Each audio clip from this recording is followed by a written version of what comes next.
आप सभी लोग इस समय वीडियो को आराम से बैठकर देख रहे हैं। आज जिस जगह पर आप बैठे हो वह जमीन आज से करोड़ों साल पहले 8,500 डिग्री के तापमान से उबल रही थी। जिस जगह पर आप बैठे हैं वह जगह लाखों सालों तक बर्फ से ढकी हुई थी और ये दोनों बातें सच हैं। इस 10 मिनट की वीडियो के अंदर आप पृथ्वी के 450 करोड़ साल के सफर को देखने वाले हैं। इस रोचक सफर के लिए इस वीडियो के अंत तक अवश्य बने रहें।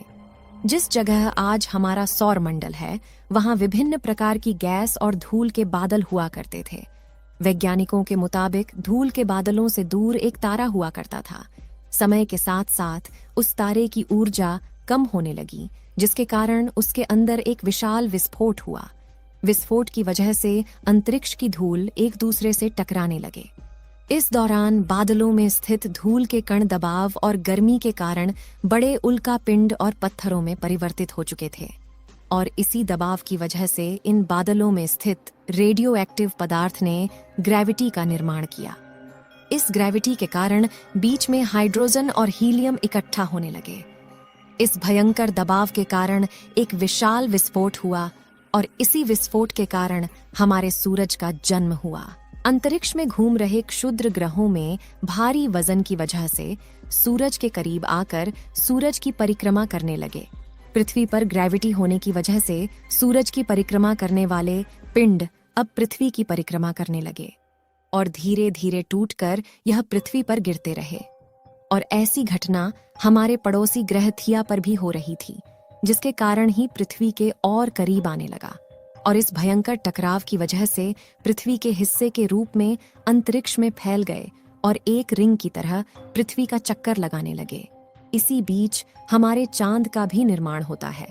उस वक्त पृथ्वी पर सिर्फ एक ही समुद्र हुआ करता था और वो 1900 डिग्री सेल्सियस के तापमान पर उबल रहा था। समय के साथ साथ पृथ्वी धीरे धीरे ठंडी हो रही थी, जिसके कारण पृथ्वी के भारी तत्व जैसे धातु और रेडियो एक्टिव पदार्थ पृथ्वी के केंद्र में जाकर इकट्ठा हो गए और हल्के पदार्थ पृथ्वी की सतह पर आ गए। लाखों सालों तक पृथ्वी पर उल्का पिंडों की बरसात हुई।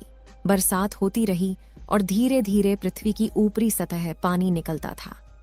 वैज्ञानिकों के मुताबिक यही वह वक्त था जब दूर गहरे पानी के अंदर निकलते ज्वालामुखियों से पहली बार सूक्ष्म जीवों का निर्माण हुआ। लाखों सालों बाद एक वक्त ऐसा आया जब पृथ्वी की पूरी सतह पानी से ढक चुकी थी।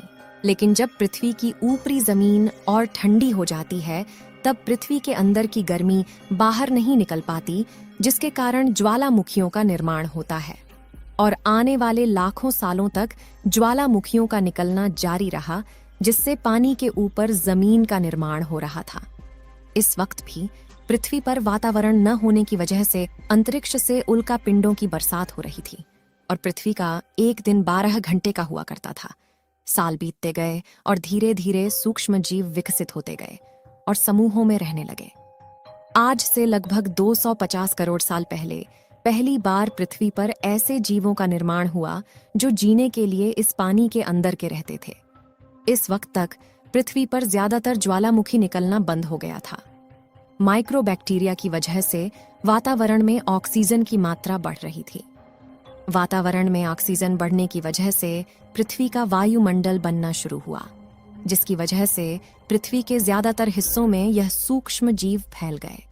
सालों बाद एक वक्त ऐसा आया जब पृथ्वी में ज्यादा ऑक्सीजन बढ़ने के कारण यह सूक्ष्म जीव बढ़ने शुरू हो गए। उस वक्त तक पृथ्वी का वातावरण ठंडा होने के साथ साथ ऑक्सीजन और आयरन की मात्रा भी बढ़ चुकी थी। वक्त बीतने के साथ साथ धरती की टेक्टोनिक प्लेट्स में दरार होने लगी और जमीन का लावा बाहर निकलने लगा, जिसके कारण पृथ्वी के वातावरण में कार्बन डाइऑक्साइड की मात्रा बहुत बढ़ गई और पृथ्वी पर एसिड की वर्षा शुरू हो गई, जिसकी वजह से पृथ्वी का तापमान घटने लगा और तापमान इतना घटा कि पृथ्वी के ऊपर मौजूद पानी बर्फ में परिवर्तित होने लगा। आमतौर पर जब धरती पर सूरज की किरणें गिरती हैं तब जमीन उन किरणों को सोख लेती है, मगर क्योंकि पूरी पृथ्वी बर्फ से थक चुकी थी और बर्फ सफेद और चमकीली होती है, जिसके कारण सूरज की किरणें धरती पर गिरने के बाद वापस चली जाती थीं। इसी कारण से पृथ्वी कई लाखों सालों तक बर्फ से ढकी रही। लेकिन धरती के अंदर मौजूद ज्वालामुखी बाहर निकलना शुरू किया और उसकी गर्मी से बर्फ पिघलना शुरू हो गई। इसी बीच जो पृथ्वी की गहराई में बचे कुछ सूक्ष्म जीव धीरे धीरे बदल रहे थे और अब वह ऑक्सीजन को अपने शरीर को बड़ा और जटिल बनाने के लिए इस्तेमाल करने लगे थे।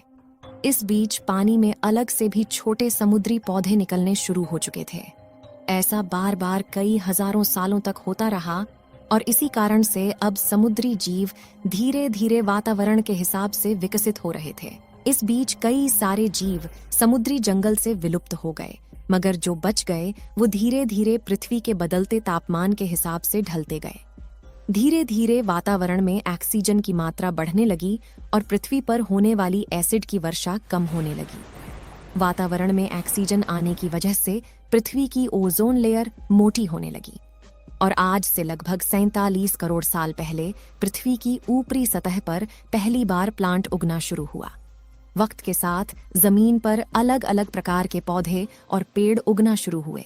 ये वो वक्त था जब समुद्री जानवर समुद्र से बाहर निकल रहे थे और जमीनी जानवरों में परिवर्तित हो रहे थे।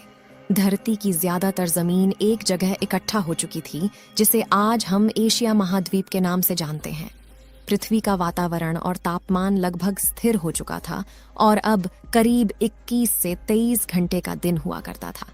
अब समुद्री जीव पानी से बाहर रहने लगे थे और वातावरण के हिसाब से उनके शरीर का रंग रूप बदल रहा था। धीरे धीरे ये जमीनी जानवर डायनासोर में परिवर्तित हो गए और उनका शरीर लंबा और विशाल रूप से विकसित होने लगा।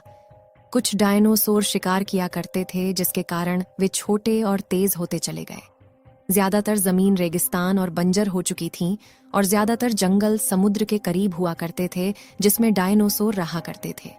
पृथ्वी की ज्यादातर ऊपरी जमीन पानी के संपर्क में आने लगी, जिसके फलस्वरूप पृथ्वी पर हरियाली बढ़ती गई, जिसकी वजह से डायनासोर और ज्यादा विभिन्न और विशाल होते चले गए। डायनासोर ने आने वाली लगभग 20 से 30 करोड़ सालों तक पृथ्वी पर राज किया। आज से लगभग 6.5 करोड़ साल पहले पृथ्वी की तरफ आज के माउंट एवरेस्ट से भी बड़ा लगभग 4.5 लाख करोड़ किलो जितना वजन उल्का पिंड लगभग 80,000 किलोमीटर प्रति घंटे की स्पीड से पृथ्वी की तरफ आ रहा था और वह जलते हुए सीधा पृथ्वी से टकराया। इस टकराव से निकलने वाली ऊर्जा आज के 10 करोड़ परमाणु बम एक साथ फटने के बराबर थी। कुछ ही घंटों में पूरी पृथ्वी के वातावरण में हानिकारक गैस और धूल की वजह से पृथ्वी नष्ट हो चुकी थी। डायनासोर भी मारे गए। इस वक्त हमारे पूर्वज यानी चूहे जमीन के अंदर रहा करते थे, जिसके कारण वह इस विशाल प्रलय से बच गए। पृथ्वी का वातावरण पूरी तरह से काला और अंधेरा हो चुका था, जिससे धूप भी जमीन तक नहीं पहुंच पा रही थी। धूल और हानिकारक गैस के कारण पृथ्वी पर फिर से एसिड की वर्षा शुरू हो गई और फिर पृथ्वी ठंडी होकर बर्फ से ढक गई। लेकिन इस बार पृथ्वी पर बर्फ लाखों सालों तक नहीं जमी रही और 80 से 90 हजार साल बाद यह पिघलनी शुरू हो गई। जैसे ही धरती पर वातावरण फिर से पहले जैसा होने लगा, वैसे ही ये छोटे जीव जमीन से बाहर आना शुरू हो गए। यही चूहों ने खाने की तलाश में दर दर भटकना शुरू किया और धीरे धीरे 2 पैरों पर चलना शुरू किया, जिससे बंदरों में तब्दील होते चले गए और धीरे धीरे उनके शरीर का रंग रूप वहां के मौसम के हिसाब से बदलता गया। वक्त के साथ साथ हम आदिवासी बने, हमने हथियारों का आविष्कार किया और धीरे धीरे इंसान के रूप में विकसित हुए। हमने धर्म से लेकर परिवार, भाषा और संस्कृति का निर्माण किया और वक्त के साथ साथ हम विकसित होते चले गए और आज हम इस पृथ्वी की सबसे विकसित प्रजाति बन चुके हैं। पृथ्वी के इस करोड़ों साल के रोचक सफर में आपको सबसे अच्छी प्रजाति कौन सी लगी? अपनी राय कमेंट में जरूर बताएं। इस वीडियो को एक लाइक जरूर करें और अपने मित्रों तक इस वीडियो को शेयर करें ताकि उन्हें भी जानकारी मिल सके। और अपने भरोसेमंद चैनल को सब्सक्राइब जरूर करें और बेल आइकन को ऑल पर सिलेक्ट करना बिल्कुल ना भूलें। मिलते हैं किसी और नॉलेजेबल वीडियो के साथ। वीडियो को अंत तक देखने के लिए धन्यवाद।